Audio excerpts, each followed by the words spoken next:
Welcome, everyone. Thank you for coming on board. Let me just give you a few little housekeeping items. My name is David Nunez. I'm the president of the Total Rewards Association of South Florida. And through the wonderful connections Dr. Bahaudin Mujtaba has, we have our guest speaker here today. And so I'm just going to give our team another minute or two to join. Everybody's coming on board, and we look forward to having our guest speaker present shortly. Would you be kind enough, if you are listening in, just to make sure your mics are muted so that we don't have any background interference? And let me introduce our guest speaker. Today's guest speaker is Dr. Isabel Rimanoczy, and she is a very, very, I would say, intriguing individual from the bio I read. Let me just give you a few points. I'm sure you got the bio already, but she's going to be speaking to us on HR and the new opportunity to expand awareness through a sustainability mindset. And there's a lot there to unpack just in that title. As HR professionals, many of us know how to identify trends, new skills, and opportunities that can strengthen the business and organizational culture.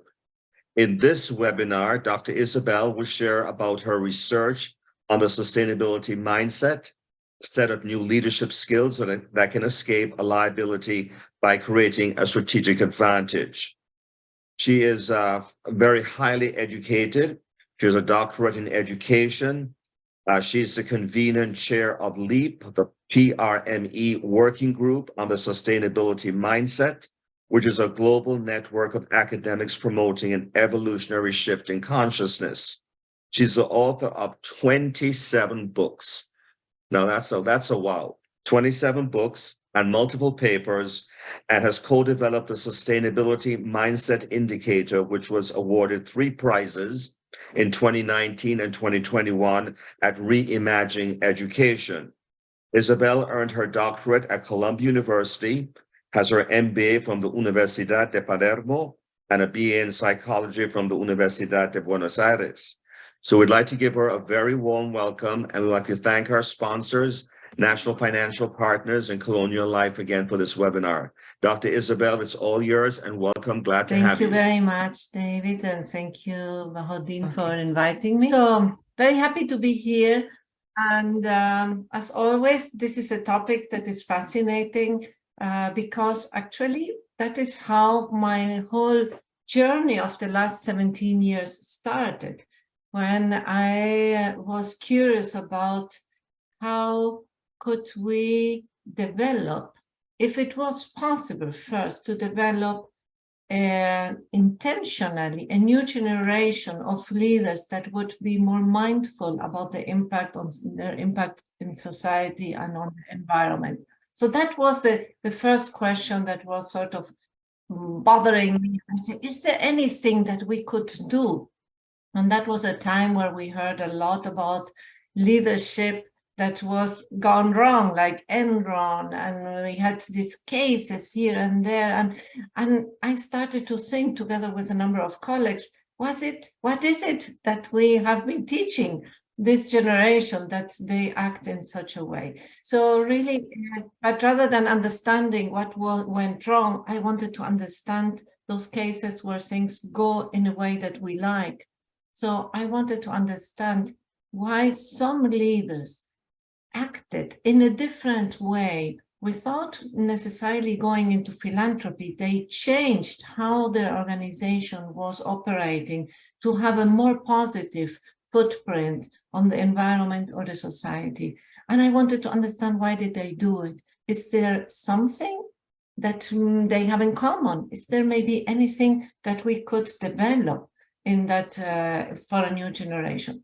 So then, doing a big circle, so many years later, I go back and have a connection with Bahaudin, like today, where I can share with a network of HR professionals. So it's coming back. I wanted to briefly address these 4 questions. What is it that we are going to do in the next 45 or 50 minutes? Why, how, and so what? And the reason that I like to address these 4 questions up front is because they represent learning preferences. They are basically for learning preferences. People who are asking themselves, what is this? What is this going to be? What is she going to talk? Well, what I will do, I will address the sustainability mindset from the perspective on the relevance for HR professionals. Why is this important? The second question. It is important because when we address the mindset, we have a chance to touch an area that is a lever for change. It has a huge potential to accelerate change, and I will share with you why, and also why we need that transformation. How I'm going to do it? Well, I'm going to share with you a few concepts, a little bit of a story, and so what? I would like to spend the last maybe 10 minutes of our time together to address your questions. What is coming up? So when you hear these things and you connect them with your own context, what are some insights or what are some questions that are coming up so that you can connect whatever I presented and find what are these little nuggets that really help you or feed your imagination where you are. So, but to start, I would like to start with what I call the tip of the iceberg challenge.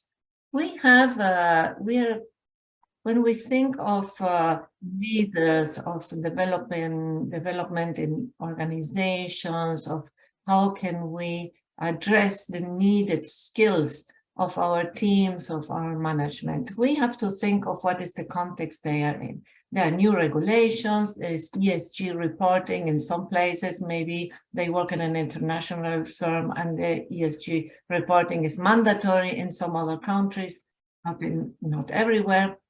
There are the SDGs. You may have heard about the Sustainable Development Goals, which the UN Global Compact offered in 2015 as a roadmap to shape the world we want to be. And now more and more corporations are paying attention to that. There are industry benchmarks. What are others doing? What I not afford not to do? There are competitors that really are raising the ethical bar of what we can do and what we shouldn't do. So it's not only about what we do, but what are our competitors doing. I want to click and something's not happening. There you go. There's the innovation challenge. There is innovation happening right and left, and how are we positioned in relation to that innovation that makes us look slower if we are not doing? There is an increasing cradle to grave accountability. What does it mean? That consumers start to make us responsible for where the raw materials come to what happens with our products when they get disposed. And something that was not in other times the responsibility of a producer, of a manufacturer, now it becomes, because this accountability is brought by the consumers and by grassroots organizations. Social media and reputational risk is not only what we are doing, but what others think about what we are doing, whether it's true or it's an assumption, but when it is in social media, then we have to deal with that. There are the customer expectations, and you know, a younger generation that is changing their expectations. Then there are the liabilities and rising insurance premiums, shareholder expectations who haven't stopped, and then also supply chain challenges, because now during COVID, we all had to see the supply chain challenges on top of what happens when there is a climate event and we have a disruption of our supply chain.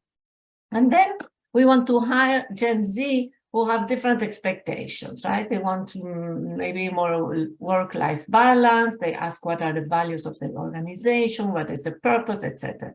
We have climate-related challenges, obviously, living in Florida, we know that very well. And then we have AI, as if there was not enough. Now we have this mystery, what will the impact be? So that is part of the scenario that our leaders, our teams, our management is facing. And why do I say this is the tip of the iceberg? Because that is the visible part that creates behaviors. However, the behaviors, the responses to these different challenges are supported, are on the top of a particular way of thinking and being. And why does this matter? And I like this slide with the image of the Titanic, because we all know what happened to the Titanic. The Titanic didn't drown, didn't sink because of the iceberg that they saw floating. They thought, well, this is a little piece of ice. However, what was under the surface was so much bigger, and that is what sunk the Titanic. So in other ways, I like this image because when we pay attention to this underground, these invisible aspects that are shaping our behaviors, our automatic behaviors, we have a chance to do something. Because what is the mindset that created the problems we are facing? Well, one of the problems we know are due to having a very short-term focus. So we have not been thinking in what would be the long-term impacts of using this material or having a planet obsolescence. We never thought what happens with this after 15 years in our landfills, the contamination. We have a short-term focus. We have been seeing nature as an infinite provider of resources. If we travel around, oh, everything nature is so big, we thought it could go on forever. And we have started noticing and learning that actually we are living off what it is more than a planet and a half. So that if we continue in our way of growing and expanding our consumption, we will be using 3 planets and a half, which we only have 1.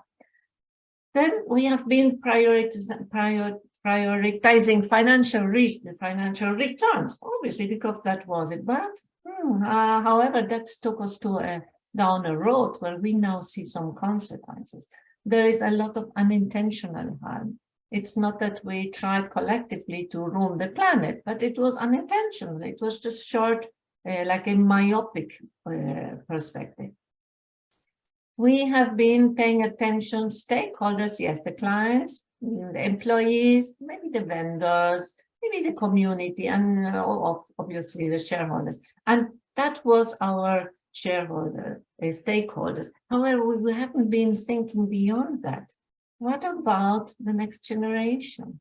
What about nature as a stakeholder? If we are impacting or if we are drawing resources that are not costly, like air, clean air, or soil, and however, this is something that now we start to see we have not been considering. Then we have been fragmenting the problems, because a good way to analyze something is to fragment it. By doing so, we have lost the view of the whole. We have lost the bigger picture. We have been doing a lot of linear thinking, right? We plan, we act.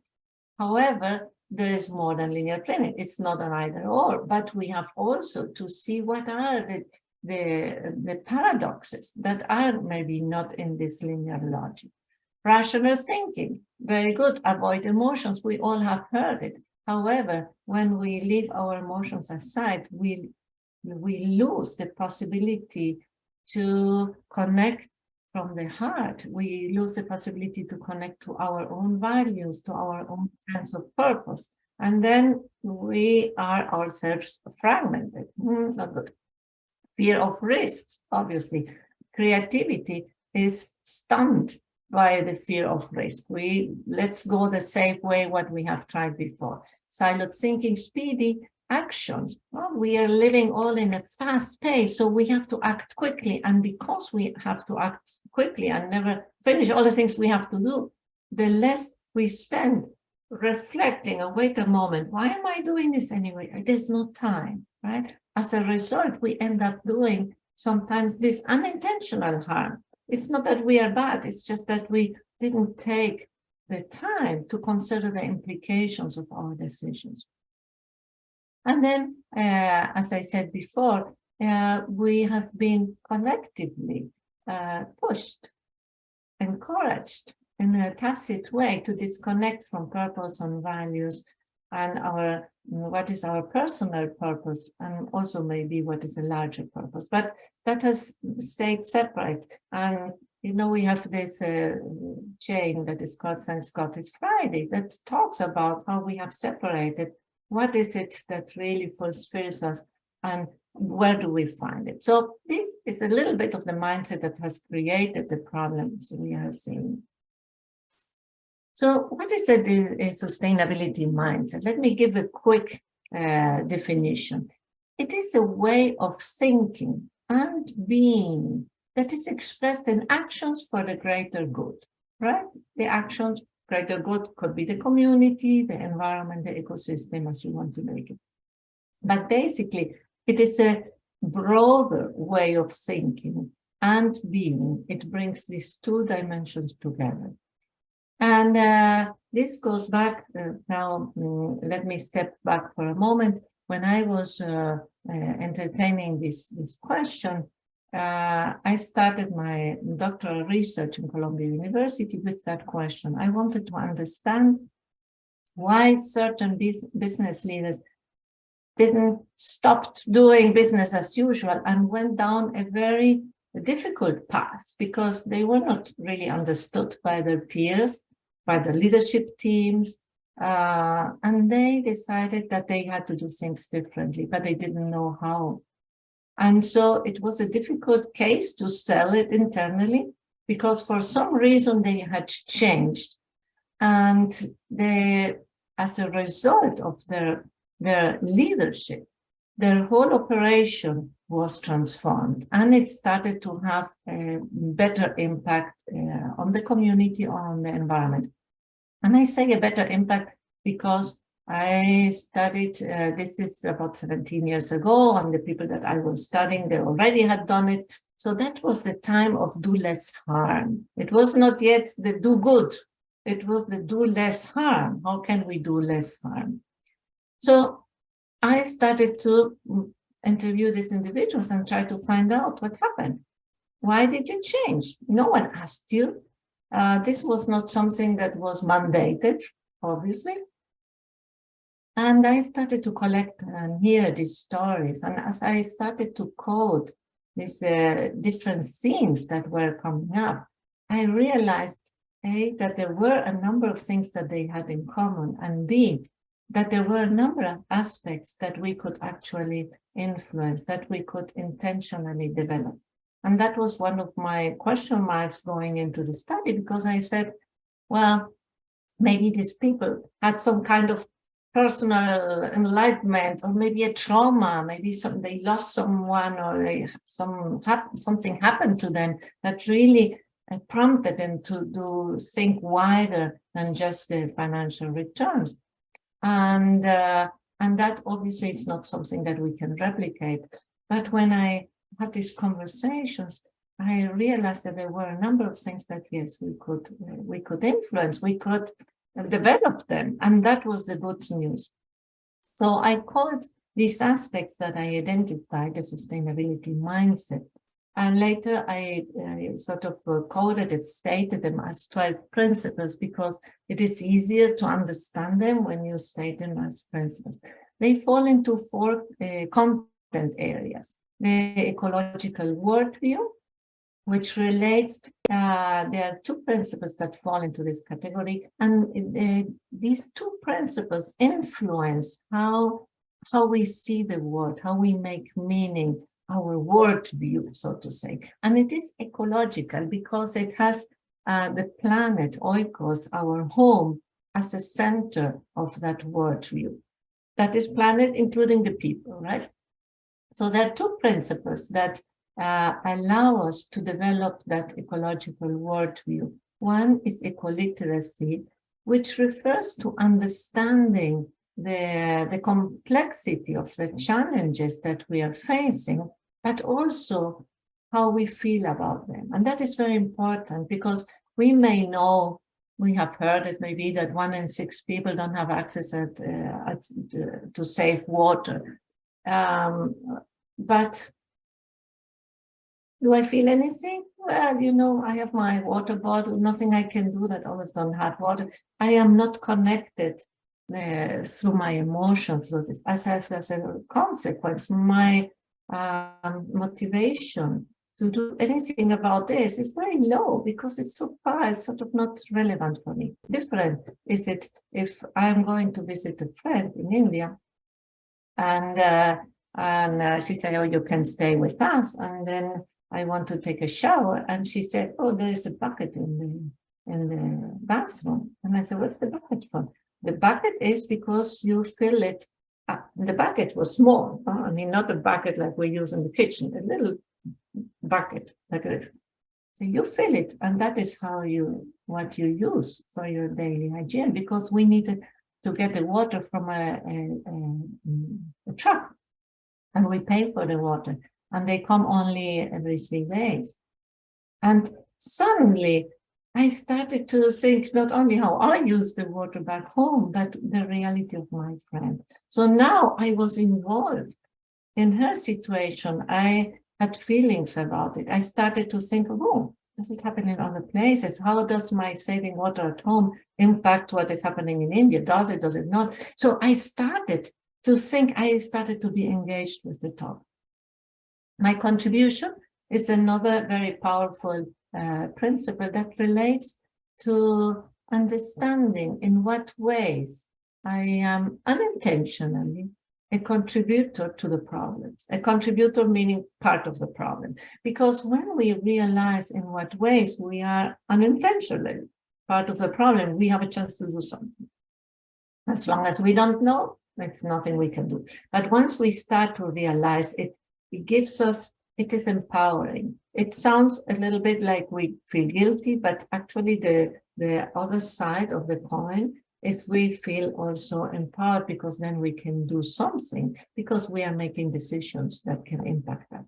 Just briefly, I will give you a very quick run over the others. The second content area is systems perspective. Very important for how we analyze and process information. We have information all the time. So how do we analyze that information, which will have an impact on our decisions? Remember the part below the water.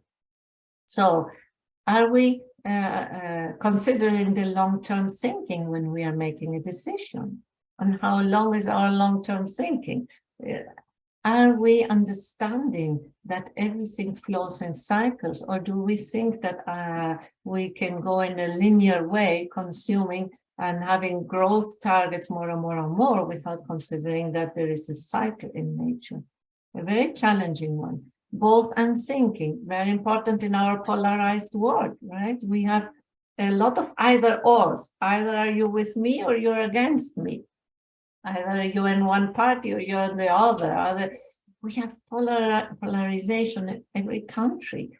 And how does it help us to have conversations if we have this dualistic thinking? So how can we develop a both and thinking, which is inclusive?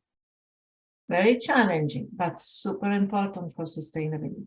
Interconnections.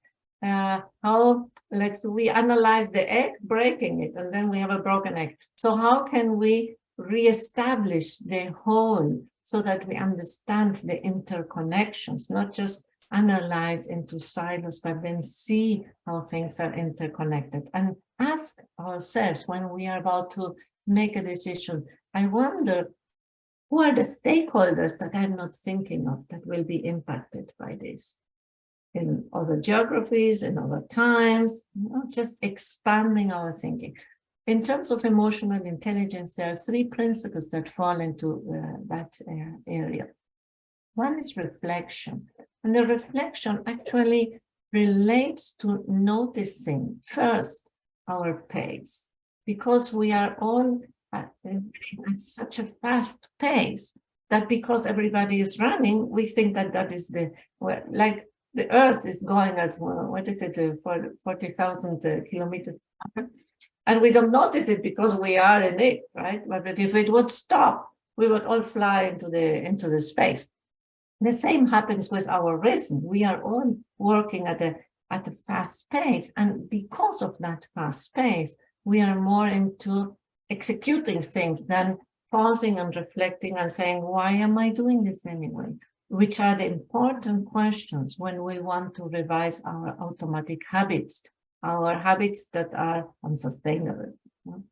Self-awareness, particularly in understanding which are the values of our culture that are part of our personal identity, that anchor our identity, but also are anchoring us in unsustainability. And I give you an example. Independence. Independence. Okay. Independence is a very important value of our culture. Everybody, well, we want to be autonomous, we grow up, we want to be independent, and we want to have our salary, this and that, blah, blah. However, think for one moment on the coffee you had this morning. And count how many intervened in you having this coffee. I will be silent for 5 seconds, so you do a mental list. Who intervened in you having this coffee? And then write into the chat the number, how many? Write the number into the chat. How many intervened in you having this coffee this morning? You don't have to name them, just put a number. 1. Oh, okay, you didn't have a coffee, maybe you had a tea. 1. 7 to 10. Oh, no, on even teams. 2. Candice, 0. No tea. 3, 1. So when we start to think 12, oh, Kate, you have the highest number. Would you mind to unmute yourself and say who are these 12 that you want? You got to start with the farmer. So the farmer plants it. Then you've got the harvester. Then you've got the person that you would sell the coffee beans to after they've been prepared. Then you've got to transport the beans. Then you've got to process the beans. Then you've got to get the beans into the little bags. Then you've got to take those little bags and you've got to transport them. So you got a lot of drivers doing things. Then you've got to get them to the sellers. So then they arrive at the store, and then you've got the store clerk that's got to put them on the shelf. I think we passed over the 12 already. Eh? And then the cashier checks you out. Okay, thank you very much. And I think we got over the 12. And actually, we didn't think of the milk. If you put some cream into the coffee or had some sugar, then we have to count those that worked in the sugar plantation. And if we had some cream, then we have to think of another whole set of farmers, not to forget the cow that also did a little bit of her part. And then we have the people in an FPL that provide the energy so that the milk can be in the cool section. Otherwise, when we get at it, it's in bad shape. So the idea is that where does our independence stay when we start to think of everybody that has been playing a role in us having a cup of coffee? And that is just a cup of coffee, and we didn't finish the list. It just shifts our perspective, saying, well, wait a moment, let me redefine what I mean by being independent. Maybe there are more people that I am dependent in my daily life than I can even imagine. And so everybody. So that is a little bit of an example of how certain values are, because they are transferred unconsciously from generation, collectively by communities. They become part of who we are. But we are not scrutinizing them and saying, oh, wait a moment. So should I be more grateful? Should I collaborate more now that I realize that we all need one another so much? It just shakes us in some of our core of our identity, right? For example, and so like that, there are a few other ones that are collectively shared. For example, speed, right? Speed is a very important value. So the self-awareness relates to particularly identifying which are these anchors of our personal identity that anchor us in unsustainability at the same time without us meaning, but that is what happens. So when we become aware, we have more chances to have choices and say, well, I still want it, or maybe it's not like that. The third one is creative innovation, because we basically have to run everything. You look around the room and you probably have a hard time to find anything that is sustainable, that doesn't have to be reinvented or redesigned, right? We are in a time where we have big challenges because we are noticing more and more that these objects are made out of plastic, these objects are made out of minerals, these objects, how do we have to redesign them? How can we continue producing, consuming, and disposing them? So we have a lot of challenges. We need a lot of creativity, and the creativity cannot be left to the few that we say, oh, these are the creative people. Now we all have to get in touch with our possibilities of imagination, whether we are redesigning a process, that is also creativity. And so to unleash, to bring about this creativity that has been a little bit dormant now we need everybody tapping into it. And the last one, the content area of spiritual intelligence. There are three principles that fall into that area.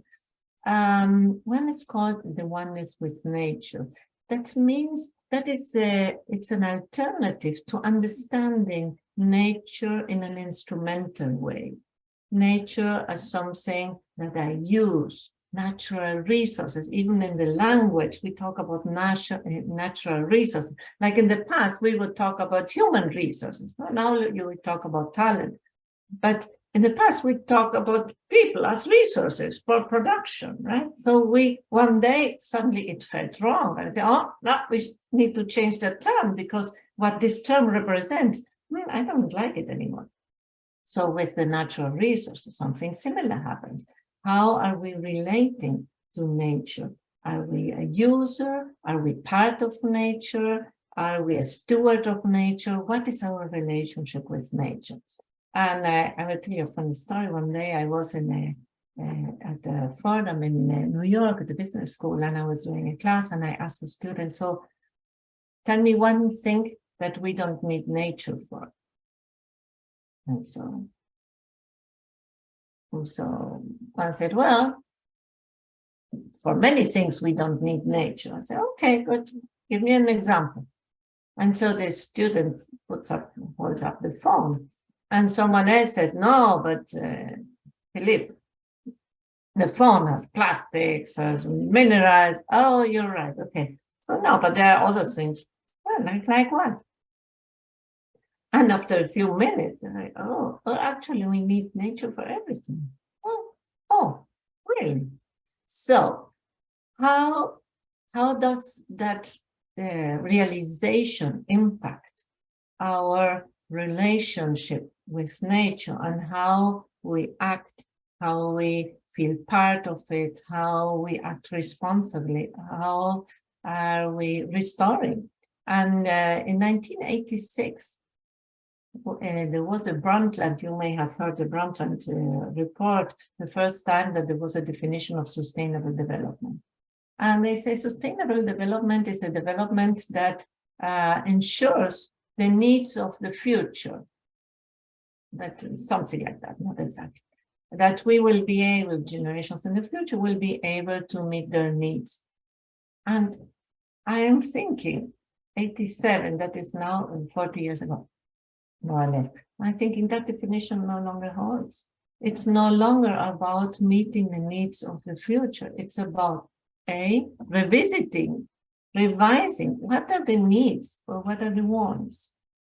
B, it's not just about meeting the needs, it's about restoring, because so much of our ecosystem is damaged. So we hear every day an extinction of species, of pollinators that will impact our harvest, rainforest, the quality of our air, CO2. So we need restoration, fisheries. It's no longer about meeting our needs, very human-centric, meeting our needs now and in the future. How can we? That was the thinking of the 87. They were not bad people. They were just, that's how we saw it. Now, 2023, we think, oh, how can we restore? How can business become the shaper of the world we want? And no longer just not do harm. How can we make a net positive, a positive? Okay, and this other principle is mindfulness. Mindfulness both as a process and as a result. What does it mean? There is by now research that shows that people having contemplative practices, doesn't have to be meditation, any contemplative practice that helps us center and be more present with ourselves, with one another, and with the world. A colleague of mine this morning in the session, he was saying, well, we have been very good at manipulating the outside, but we are not very good at regulating our inside, getting to know our inside, listening to the inside, which is the subtleness. This is not loud yelling. This is when we lower the volume on the outside and stay with ourselves. We have a lot of wisdom there, but it is whispering. It's not yelling. So mindfulness as a practice, both as a process of noticing my pace. Oh, can I slow down? And as a result, different wisdom can be brought into my behaviors. Last purpose. One time a person asked me, which is the most important one of the 12? Got me thinking. And I think purpose, because when we ask someone, why are you doing what you're doing? That is a profound question. And it came from one person that I interviewed. He had a beautiful phrase. I asked the person at the end of my interview, it ended with this question. If you have some advice to people who are, to educators, what would you advise them? And he said, well, I wish someone would have asked me when I was in college why I was doing what I was doing. Because I probably would not have had an answer, but I might have started on my journey seeking the answer 30 years sooner, and not have waited until my midlife crisis when I started to ask myself, why am I doing what I'm doing? So I said, oh, that's easy. We can ask that question. So that's one that we can do, right? And it's not about providing answers, it's opening up the question. So that is a very powerful one. So let me, I think I have one more slide if I ever can move this. So in a way, what I shared with you are different paths, like shortcuts that help us access the mindset. Obviously, the mindset is like a big beach ball, it's more than that. But at least we have these little shortcuts, these little handles that we can operate and can access and develop this mindset. And when then there are like ways to develop it, but also to assess it. That is what David mentioned in the beginning. We created the sustainability mindset indicator that helps people assess where they are. It's to map and profile where they are on the journey, but it's also a personal development tool. I would like to stop now because I want to hear your thoughts, your insights. I think I put a lot of things out there, and some may resonate with you and some may not. So I'm curious to hear a little bit how this connects with your life, with your context.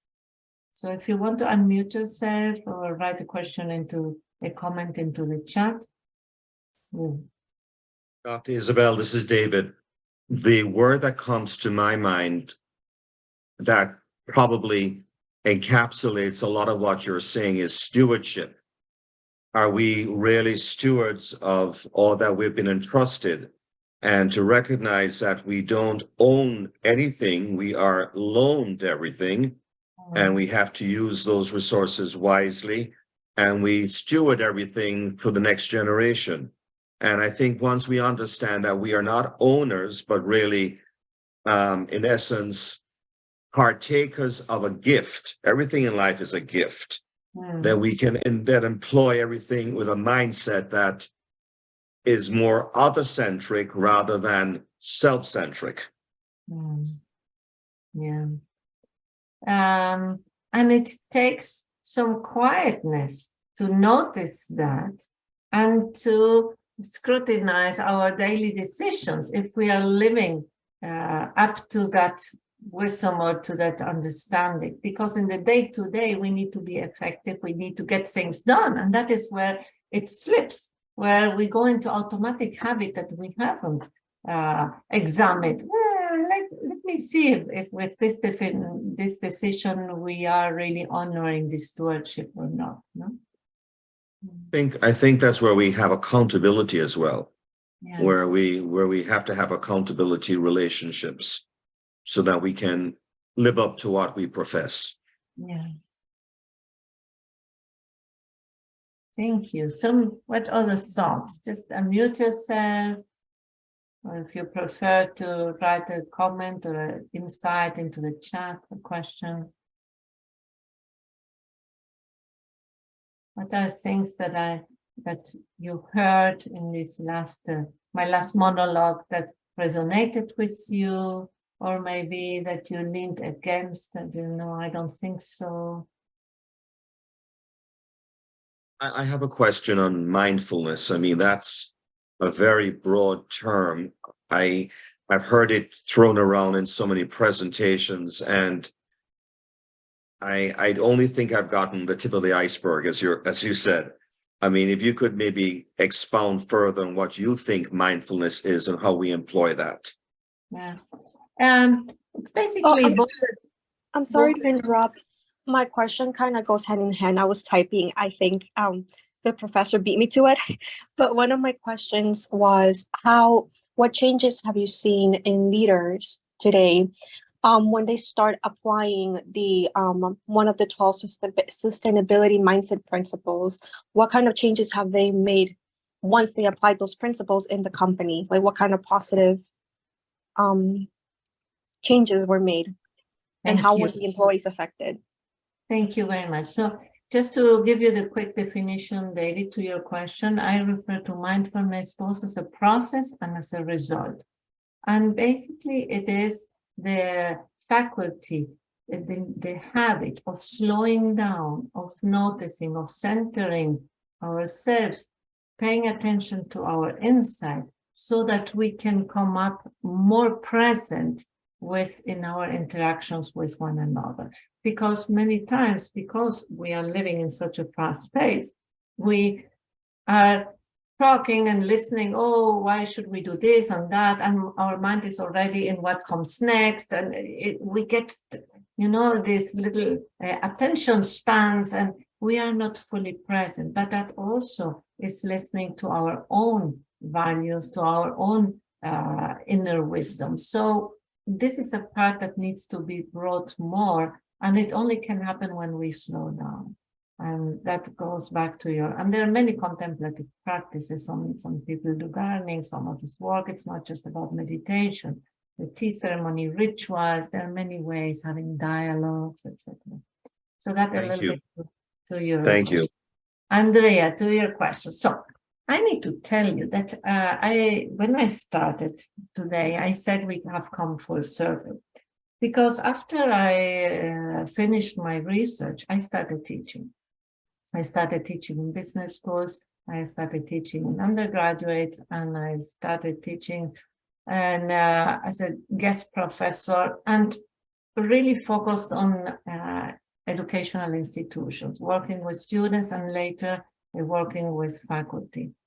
So really my whole research has been used and tested and brought into the classroom, into business schools mostly, with this network that I created 10 years ago, which has right now 250 institutions from 57 countries. So, but these are all educators in higher education. And more recently, about a year ago, I started to say, well, we need to go back to business because, yes, I have been working with educators who are developing the next generation of leaders. But now, what about working with coaches, with training or facilitators, learning facilitators, people who are in corporate education that are bringing this lifelong learning to their audience that need to be very pragmatic. So then I realized that I had come for a survey, because when they were saying, but tell me something, why does this matter? Does it, oh, that's where the whole research was based, because I didn't study educators, I studied business leaders. So out of the business leaders came this framework that then I used in academia to now in the last years to do faculty development, and now also including it. So to your questions, I don't have a lot of stories.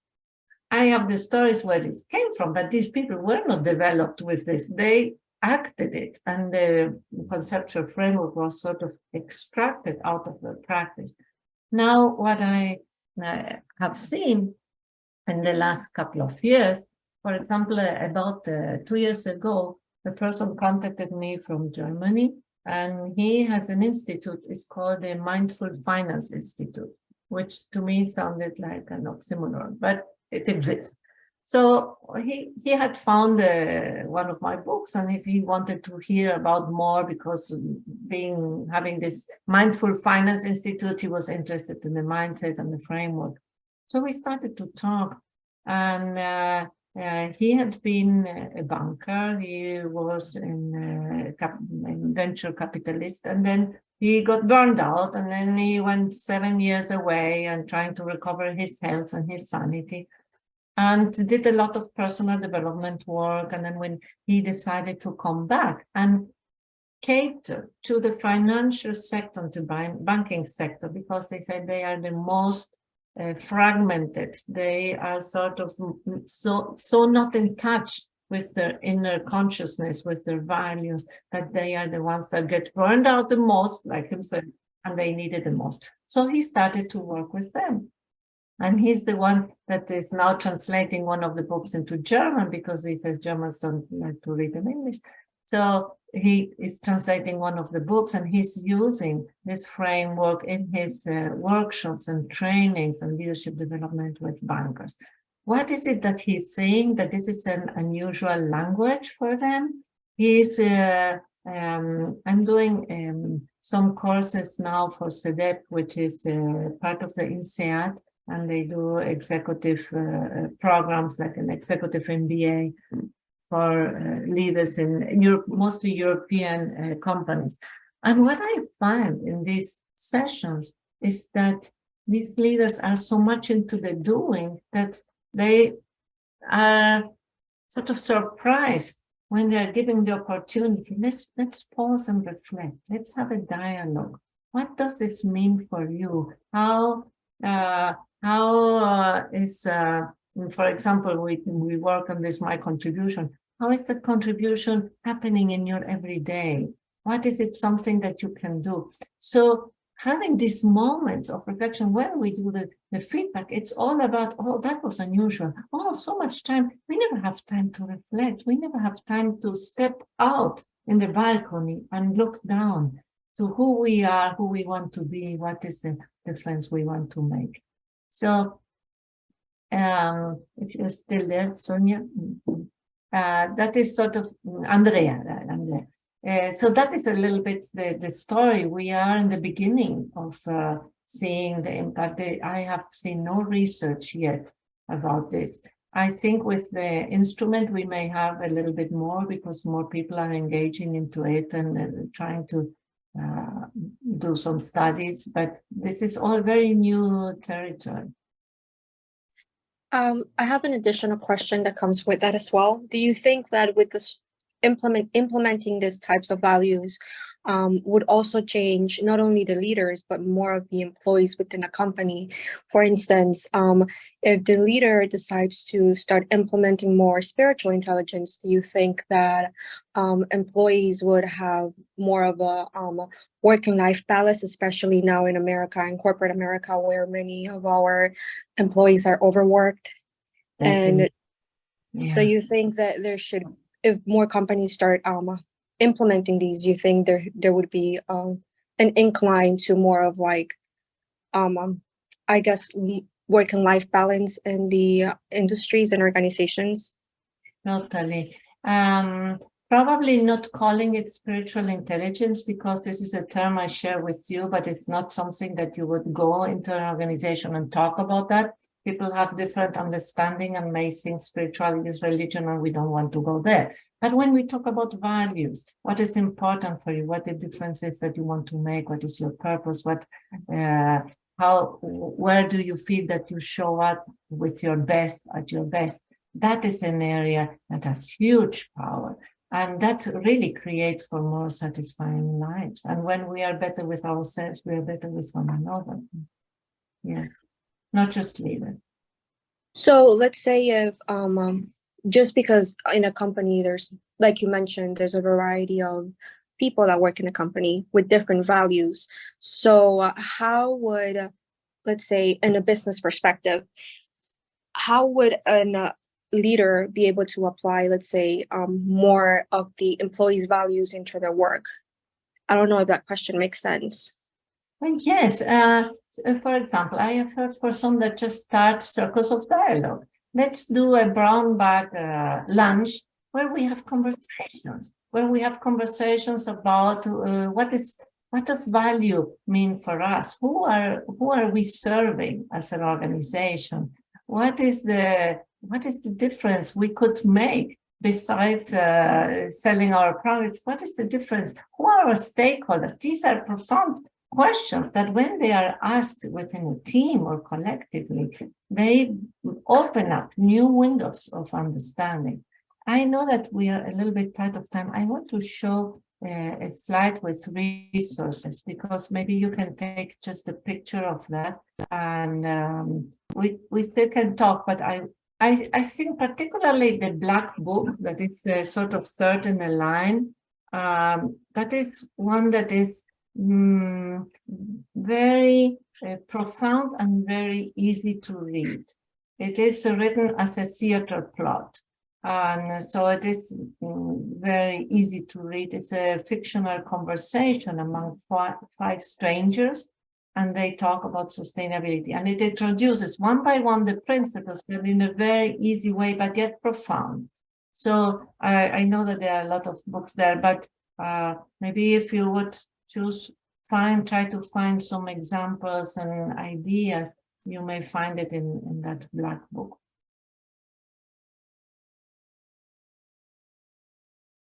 I'll go ahead and add one question. So from the systems perspective, from the ecological point of view, and the spiritual perspective, and emotional intelligence perspective, if we have to focus on one of these, at least in the business curriculum that undergraduate and graduate programs offer in business, which one would you recommend that we must include? Which one should we start with? We know we've been talking about spirituality for hundreds and thousands of years, obviously, but in terms of formal curriculum, where should we start? I think there's one very empowering, and one of the dramas today is that the younger generation is more aware of the challenges, and that is so overwhelming that it can create paralysis. I just cannot take it. I don't know what to do. So talking about what is my contribution is very empowering, because once we identify in what ways we are part of the problem, then we can see, okay, what is it, something that I can do? And I like to combine this question about my contribution with purpose. So what is the difference you want to make? Another one that is very interesting is about a few years ago, I was at a conference, and a presenter said, okay, close your eyes and think that you're living in the world as you want it. What you hear, what you see. And I was stunned, because I already was like maybe 7 years or 8 working in sustainability. I couldn't come with one image. And I realized that I was so focused on fighting this, fighting global climate change, fighting pollution, fighting, that I didn't have a single vision of what this beautiful future could look like, other than the lack of. And that was not a good feeling, because we are attracted to something that is beautiful, not just fighting what is horrible. And so to start to create, help students imagine, what could that look like? And if not, there is a wonderful work by Cristina Figueres. She has a book called The Future We Want, where she has a whole chapter about imagining a future. I think she puts it in the year 2050, but all based on things that are happening now that are already could be escalated, could be multiplied. It's amazing. So if someone is like me that cannot imagine it or thinks this is utopian, that chapter is, I think, would be a must read, because it's filled with reference. Oh, this is being done in Madrid. This is being done in this place. This is being done here. So it's all real things, but she sort of multiplies it. Okay, now all the cities have adopted this and this and this. It's just amazing. We need a positive vision that is empowering. We don't need doom scenarios anymore. I'd like to just close. It's coming up to the time, but I'd love us just to maybe share one takeaway from today's presentation. Who'd like to start sharing something that they're going to say, hey, this is an aha moment for me, and I'm going to work on that? Or maybe in the chat for those that Sure. are a little shy. I'll start with me. I mean, my big takeaway is just what you just said about creating the vision of what things should be, not what you're fighting against, because that propels you more to create that type of world that you want to live in. And I think that's such a powerful statement. So I will share, that's mine. Hi, I'm Felicia. My takeaway today resonated with me when she said that we're really not independent because we rely on so many others for so much more, because that was a strong thing of mine saying I'm independent. So that really resonated with me. Oh, thanks for sharing that, Felicia. Thank you, Felicia. I guess for me, one of the things that really impacted me was the tip of the iceberg challenge and how many issues correlate to that, as to like the new regulations, the ESG reporting. I was aware for some, but not to the extent that the professor discussed on today's meeting. So that was very eye-opening for me. Thank you. Thank you so much. Okay, Bahaudin, I'm going to give it to you. Well, I just want to say thank you so much, Dr. Isabel, for sharing your time and obviously making us think about the future of our society and what we do, whether it makes a difference in today's environment or tomorrow's environment or all of it, taking both the short-term as well as long-term into consideration. So thank you so much. It's a very important topic, and we appreciate you taking your valuable time to share this with us. Thank you. My pleasure. Thank you for connecting us all today. Yes, thank you. We have one last one here. We have from Delvin, realizing how codependent and interconnected we really are, and the impacts we have on one another in the future. I agree. And Johanny says, thank you very much for your time and sharing your knowledge. I'm grateful the 57 people are needed for me to have a cup of tea. Eye-opening. That's right. Well, that was a great exercise, Dr. Isabel, and thank you so very much for what you have done for us. We appreciate you coming on board and sharing your insights. And thank you, everyone, for attending. We are going to have a couple more webinars for the rest of the year, and we'll be promoting that. So look out for that, for those details. Have a great rest of the week. And once more, thanks for coming on board, Dr. Isabel. Bye-bye. Thank you very much. Bye-bye.